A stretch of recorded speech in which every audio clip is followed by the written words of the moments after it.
Charged June 8th, 1946, and I just noticed this morning, I said, oh my God, that was the day before I was born. And now I know how old I am.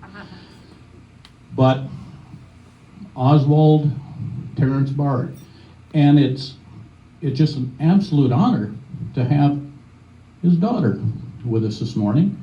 Kay, you stand up, wave at the people? Come on, I told you I was going to embarrass you. And with her today, two of his grandsons. One of you boys stand on up, please. Let them see you. See what one Navy guy can do. Look at that. Look at that marvelous family. But what I have in my hand and what I would like you to do is go home and talk to a veteran. If you have any family members that were veterans, you know of anybody who was a veteran, ask them to write their story. It's an absolute treasure trove that what's in here. And all of you, and how many in here have written a story, written down your experiences for your kids? There's a few. I challenge the rest of you, go home and do that. It doesn't have to be long. It doesn't have to be 20 pages like Terry did. But bless his heart for doing that. What it included, what I found was the horrors of war, life aboard ship, liberty, which is, a lot of things, R&R for the non-Navy guys, and humor. So anyway, here we go. I read not long ago that 1,000 of our World War II veterans are dying each day. And there were those that wanted to get their personal experiences in the war told before we all kicked the bucket. I didn't really realize I had a story until I sat down and started writing. And there it was. I served the last 2 years of the war in the Pacific to the surrender ceremony in Tokyo Bay aboard the battleship South Dakota. The Dakota being the most decorated battleship in our history. This is a history of the last 2 years of the Dakota War, untold, and the personal stories along with mine of the sailor serving on her fighting decks and inside her huge hull. The battleship Oklahoma, laid on the bottom of Pearl Harbor. I was near draft age in 1943. My parents' home was on the east edge of Tulsa, Oklahoma, and they drove me some 15 miles south of Tulsa to the little town of Bixby, where I was told to go register for the draft. I wanted to enlist early so I could pick the service I wanted. The Air Force, my first choice, didn't want me. They told me I didn't weigh enough to go home and eat a ton of bananas. It didn't work. I only weighed 119 pounds. How many of you used to weigh 119 pounds? How many tried to get in your uniform? That didn't work either. There was a Naval and Marine Indoctrination building in downtown Tulsa at the time, so I went there to enlist in the Marines because I didn't want to be drafted into the Army.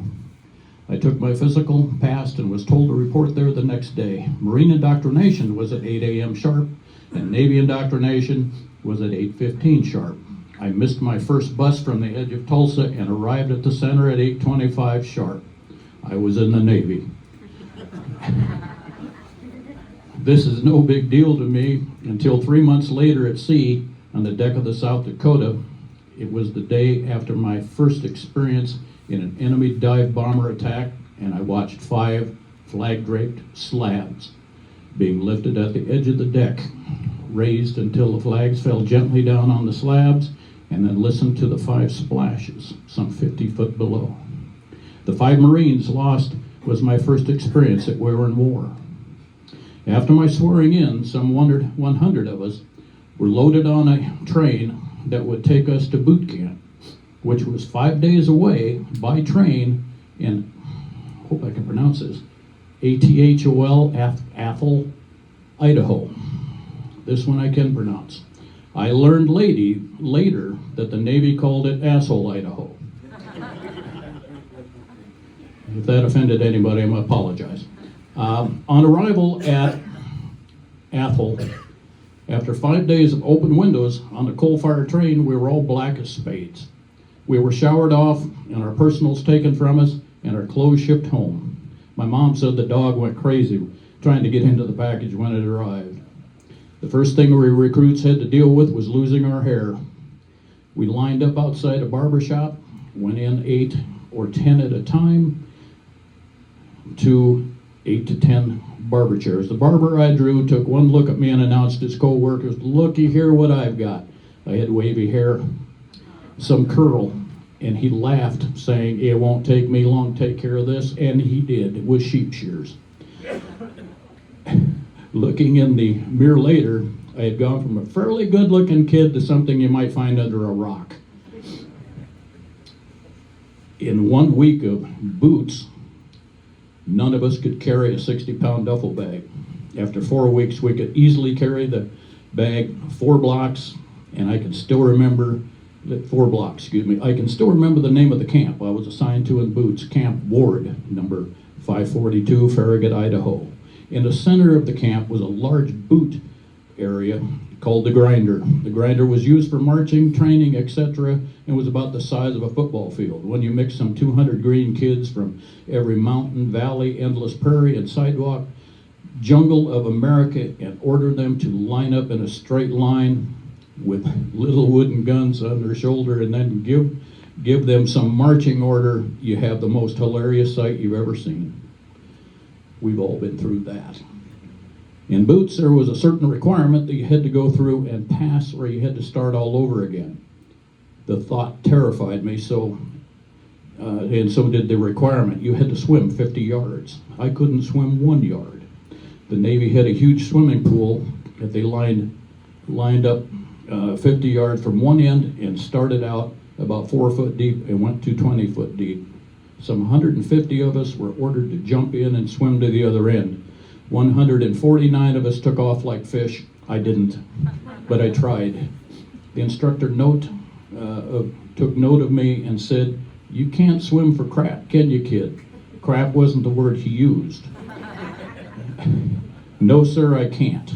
He jumped in beside me and said, "Okay, I'm going to flip you over on your back, put my hand under your back for a few seconds, then I'm going to take my hand away and you're going to float." I am. He did, and I did. Now take your right arm over your head, pull your arm through the water, repeat your left arm, and keep going. I did. After a terribly long time through water 20 feet deep, my head finally bumped up against the end of the pool. I had just one more requirement to go through, and that was jump off a 30-foot tower with a little life jacket on. A long line of us approached the tower, and I noticed that some of the guys were being thrown off the tower. When it came my turn to jump, the chief acted like he was going to grab me and throw me off. "Hold it," I told him. I'll jump on my own. I did, and crossed my arms across the top of the life jacket as instructed to keep the jacket from tearing my head off when I hit the water. It was a piece of cake, and I swam 20 feet to the side of the pool. I could now go home for 2 weeks and then report to my next assignment. After basic, that assignment was the battleship USS South Dakota in dry dock at Bremerton, Washington. In June 1944, the South Dakota sustained considerable damage at the Battle of the Marianas, named the Great Marianas Turkey Shoot, and it had to return to the States for 2 months for repair. I was stationed at Bremerton Naval Base for 30 days, awaiting the end of the repairs to the Dakota. While awaiting at Bremerton for the Dakota, I was assigned to the chow line serving food. One day, while serving mashed potatoes, I noticed coming down the line the older man my parents had named me after. Can you imagine finding that coming down in boot camp or on the chow line? When he got to my potatoes, I splashed them on his tray. He came up ready for a fight. We had a few good visits, but was not assigned to the Dakota, so I didn't see him until after the war. In 1942, the early part of the Japanese War, the South Dakota started making its amazing history at the Battle of Santa Cruz in the South Pacific. The Dakota captain at that time was Thomas Gatch. He had brought the South Dakota out of the States with half a crew of green kids and green men. all the way across the Pacific. We had its crew practicing gunnery day after day. Gatch didn't care how its crew dressed or how clean they kept the ship, but they had to shoot and shoot straight. The intensity of this training while approaching the war zone really paid off. I was told later that when our ships, including the Dakota, were attacked by a considerable wave of dive bombers, one of our cooks that was trained to shoot shot down the first Jap plane. After that, every gunner must have gotten his Jap plane, as there were 26 enemy planes shot down by the Dakota in that battle. Just as important, she helped present the sinking of the carrier Enterprise. Again, the Dakota had the unfortunate distinction of being the only major U.S. ship to be significantly damaged.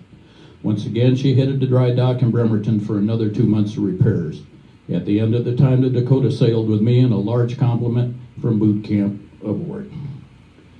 We pulled up anchor at San Diego after a week or two and headed for the war zone far across the Pacific. Dakota had a new captain after Captain Gatch, but I can't remember his name. You wouldn't have known the difference in any case. When we started the long voyage to the war zone, it was day after day of target practice with a lot of green crew and not much spit and polish, just gunners on target. Can you see where he's going with all of this gunnery practice? My quarters on ship were one deck down from main deck, clear at the rear of the ship. This area called the fantail. The seaplane was on its catapult on the fantail.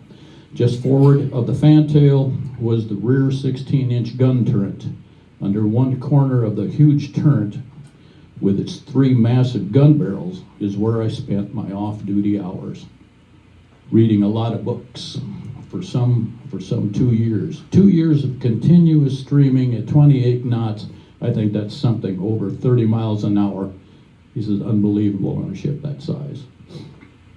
A sailor on a warship had no idea where the South Pacific is or when he's going. Our captain would come up, on the ship's speaker every so often and say that off port bow is the island of Kwajalein or Saipan or Formosa or Luzon, the Philippines or Yap. When we heard those announcements, those of us off duty go topside to look. At 20 miles away, they looked like a black lump on the horizon. My general quarters station was under one of the forward 16-inch guns in a turret powder room, approximately 2 city blocks from my workstation and sleeping quarters. When general quarters sounded, which was quite often, as the air attacks against our carriers were quite intense. We had just so much time to get to our battle stations. Running 2 blocks, you could hear the hatches behind you slamming shut. Most of the time, I could run fast enough to make it there, but were lonely and scared times when I was caught between hatches and nothing to do but sit down on the passageway and listen to the roar of our engines and the sharp sounds of our 5-inch aircraft cannon. The entire time hoping that when the hatches were opened, it would be a sailor, not a wall of water. I believe after some months of constant steaming, we finally qualified for some R&R. Here we go. We steamed toward Utili Atoll. I was told the atoll was a result of an ancient volcano that left a circle of islands protruding from the sea.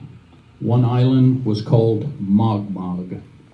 The men on that carrier and the Dakota were to share the island for our R&R.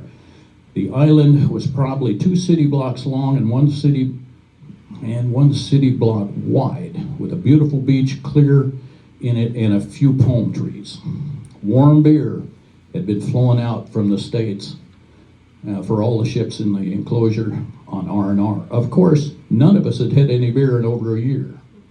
The number of cases allotted to each ship was determined by how many men were to go ashore. The South Dakota group came ashore with our ration of warm beer, which amounted to about 3 cans each. 3 cans did not seem quite enough to suit me, so when the group from our carrier came ashore with a stack of cases, 4 foot wide, 3 foot high, and 12 foot long, I took note of this. The carrier group lined up in a single file and carried away cases and cases of beer. I just lined up with them twice. So, yeah, I love this man. Lined up with them twice, so our Dakota group ended up with a more reasonable amount of beer. This was my first indication of leadership under pressure. Let's see. I was on my blanket, as usual, spot underneath the corner of the 16-inch cannon turret, reading a book when General Quarters sounded another enemy air raid. I didn't move. I listened to the hatch door slamming and shut down all the line. The gun crew, gunners, and the ammunition handlers flooded onto the main deck to man the 40-millimeter pods and 20-millimeter machine guns at the rear deck, and I watched spellbound. I'll never know if any of the sailors rushing to their guns in that area noticed me under the corner of the 16-inch turret. If they did, I was as close as 10 feet to them, and no doubt they thought that dumb kid went to sleep and got locked out. All of a sudden, all hell broke loose at my back, and out of sight on the other side of the Dakota, all the other ships of the fleet, that side opened up big time. The noise was deafening. The little black puffs now filled the sky so full that it appeared they were not more than 20 feet apart. I couldn't imagine the enemy plane getting through it. Then our big guns and the 40-millimeter pods opened up on my side. I couldn't see what they were shooting at until I followed the angle of one of the guns, and there it was, an enemy dive bomber. He had gotten through our defenses during a dogfight. When I spotted it, there was an American fighter on his tail. All of a sudden, the American plane veered away sharply to prevent being shot down by our own fire. Then I saw a large splash just this side of the carrier's stern. He had missed. At the same time, he flew his plane in a sharp turn, aiming directly at the stern of the Dakota, dropping down to some 4 feet off the water. One smart pilot, who was not only very skilled but had done his homework. He knew that our battleships had 50-foot sidewalls from the water to the main deck, and that our short-range guns on the main deck couldn't get down on him as he flew 4 feet above the water. Straight away he came. The gunner stood up and the gun and aimed with the gun and aimed by flexing knees and down and twisting the body right and left. The 20-millimeter projectiles were firing at about 1 inch diameter and maybe 12 inches long. Every fifth projectile is a tracer bullet to aid the gunner in his sighting. I could see by the tracers that their fire was going over the top of the advancing plane. I had to assume he was going to fly into the Dakota at the waterline. I was bracing for the splat directly under me and 50 foot below. All of a sudden I was looking up to 20 feet, the underbelly of the enemy plane. I can still see the pilot's head cocked down as he passed, and I can see the oil streaks under his cowling from normal service. He hadn't been touched. I couldn't see what happened to the pilot, but then all clear came over the speakers, and the captain came and told us from the enemy plane that had flown across our fantail had been shot down. The captain went on to say that the pilot survived, and one of our destroyers was picking him up out of the water. The enemy pilot, if he still lives, would probably be in his 90s. If he is still alive, it'd certainly be interesting to hear a story of a very skilled pilot. I have to say, after this incident, I never failed to run the distance to my general quarters in record time. I had seen my war, and I needed no more topside drama. The captain announced, this is a good one, the captain announced that a hospital ship was coming alongside to take on fuel oil. A battleship carries a huge amount of fuel oil, more than it needs for itself. Its battle zones it supplies many of the lesser ships with emergency fuel. The process of transferring emergency fuel to another ship running beside you in 50-foot swells is another story in itself. He said, very scary. Anyway, back to the hospital ship. Those of us off duty rushed topside hoping we'd get a glimpse of a Navy nurse. Can you blame them? But the hospital ship was battened down. Wind was blowing, sea spray the full length of the ship, and all main deck hatches were closed. Very disappointing for a shipload of sailors who hadn't had a glimpse of a female type woman in over a year. Let's see.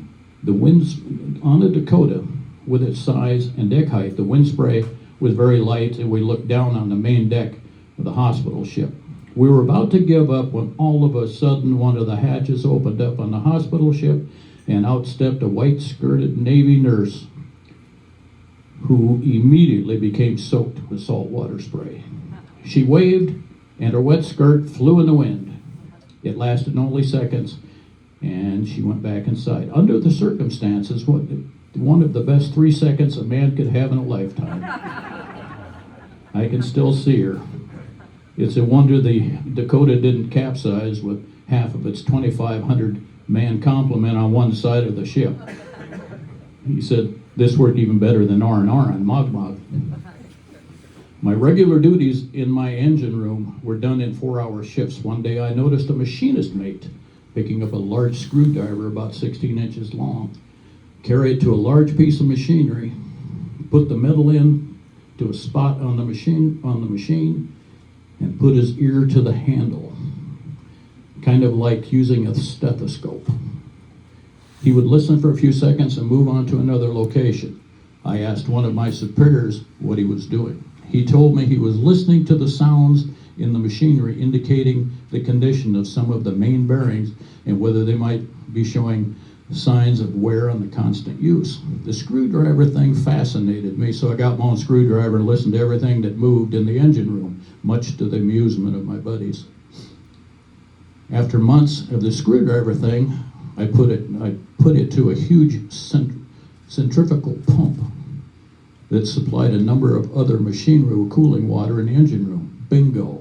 I hadn't come across a sound like that before. I told my superior. He listened, dropped the screwdriver, ran up the ladder out of the engine room and disappeared. Within minutes, here comes our chief. He listened, he disappeared.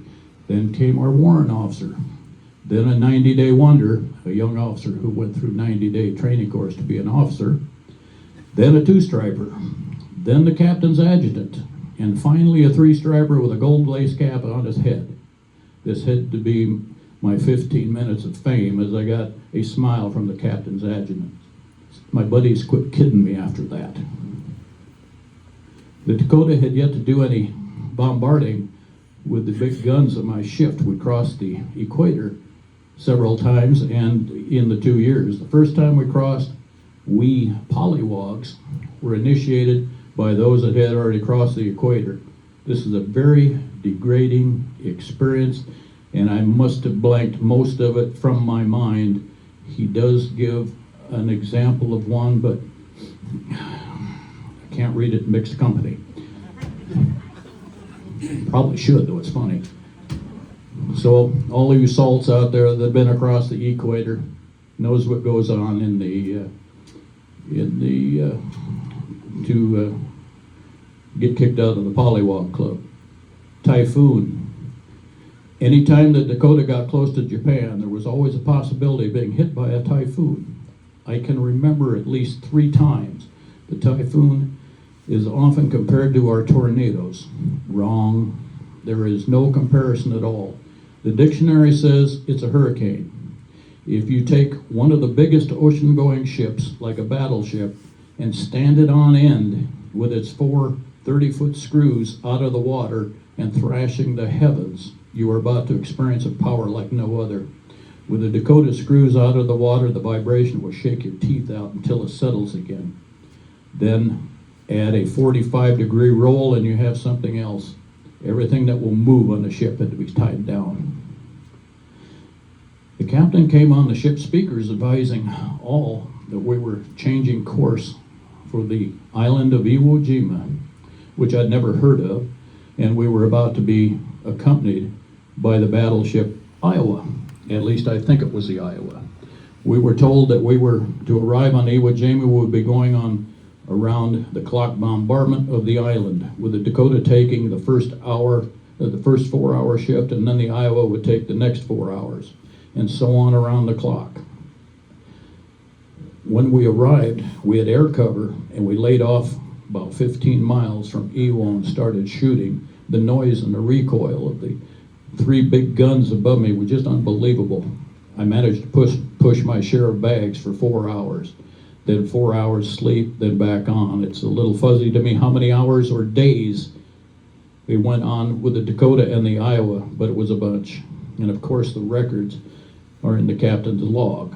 The rest is history. We learned later that our huge 2,500-pound bombs that bounced off the island doing minimal damage, you would have thought that there would have been reduced to powder. Wrong.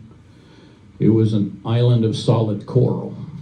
Our Marines went ashore under a hail of fire. Thousands died. And after the war, I learned that one of them was Harry Grant. He and his brother, Mort, and I, together in a little town of Cimarron, Kansas, played and roughhoused. We were 10, 8, and 7. Harry was the oldest of us 3, and our houses were about a block apart. I've always wondered how the Japanese managed to get Harry on Iwo Jima. He said, I had to believe it was a sniper. I can't imagine them taking him on in hand-to-hand combat.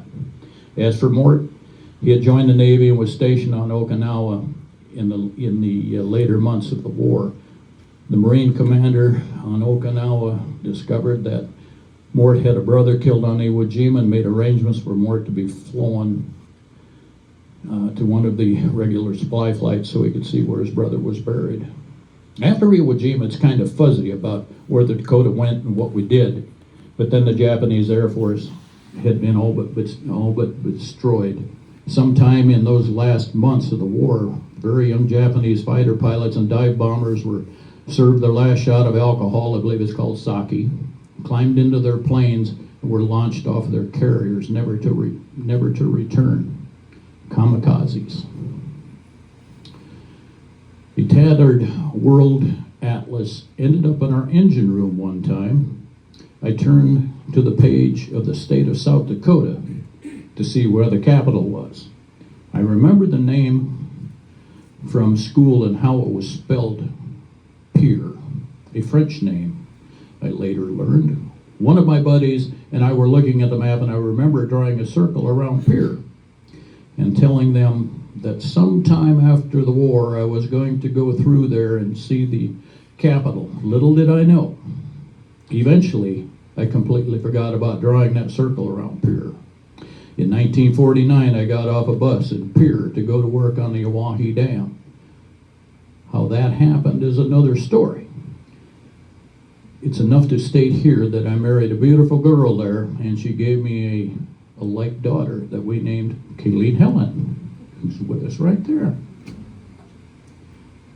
Back to the South Dakota and what was left of the war. It wasn't long after we started hitting their coast that the news came over the speakers that our 2 A-bombs had been dropped, and of course it wasn't long before the enemy capitulated and our fleet moved into Tokyo Bay. Our minesweepers were the first into the bay to clean it up, and then our destroyers came in to secure the coastline. Tokyo Bay is a huge, natural, deep water bay that lies just a few miles off south of Tokyo. The South Dakota entered the bay with Admiral Bull Halsey aboard. The Dakota anchored just off the city of Yokohama, and that was the site of the Japanese naval base. Soon after we anchored, we were notified that the formal surrender signing would not be held on the battleship South Dakota as it was expected to be. Instead, it would take place on a brand new, never fired a shot battleship Missouri. We were all devastated. The President Harry Truman was from Missouri, and he made that call, and there was really not much we could do about it. The USS Missouri finally showed up. My goodness, it was a beautiful sight, all spit and polish. We anchored next to the Dakota. She anchored next to the Dakota. I remember clearly the morning of the signing, very early, the piping off of the Admiral to go to the signing. The piping of any dignitary on or off a ship is done by a bosun's mate who stands at the gangplank landing. He carried what looks like a whistle on a cord around his neck called a bosun's pipe. He blows it in a very special way that announces the comings and goings of a dignitary. The Missouri was anchored close enough to Dakota that I was able, off the fantail, to see the ceremony reasonably well. I could easily make out General MacArthur. There must have been at least 2 U.S. fleets at the signing. Soon after the signing, the Dakota left Tokyo Bay and leading a column of our ships that you could see as far as the horizon, a long line of our fighting ships going home. Our first stop was Pearl Harbor. Ooh, there's a lot of stuff that went on in Pearl Harbor. My dad was stationed at Pearl Harbor too, they probably met. The fleet left Pearl Harbor in the highest of spirits. San Francisco, here we come. It was something to see and feel forever. The story of this history in my 2 years aboard the most decorated battleship in our history has about run its course, but there is an item or two I believe would interest you in closing. Those of us enlisted or drafted for the duration of the war were charged by the number system. Simply put, first one in, first one out. I was transferred off the Dakota and left for the Panama Canal and soon into its graveyard on the East Coast. I was transferred to what was called a floating dry dock, a ship large enough to take into its transfer to what was, a large enough ship to take into its aft rear end smaller warships. On the various battle fronts, those smaller warships that were damaged were repaired inside these dry docks and put back into service as quickly as possible.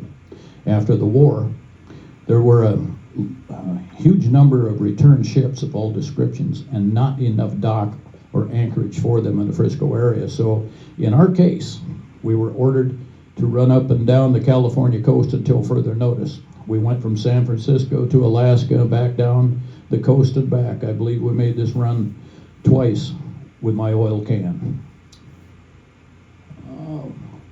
One day over the ship speakers, Oswald, Terrance, Barge, lay up to the captain's cabin immediately. I did.